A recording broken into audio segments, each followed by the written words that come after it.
வெதையும் இங்கு செடியா முளைச்சிருச்சு. பூவும் இல்ல காயும் இல்ல கனியாச்சு.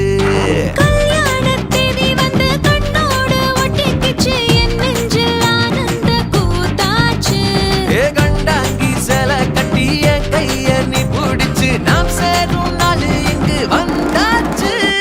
தந்தர தந்தர தந்தர தந்தர தந்தானே தந்தர தந்தர தந்தர தந்தர தந்தானே இடிச்ச பச்சரிசி முடிச்ச மாவிளக்கு அரைச்ச சந்தனமோ மழங்க மதுரை மல்லிகைப்பூ சிரிக்கும் செவ்வந்தி பூ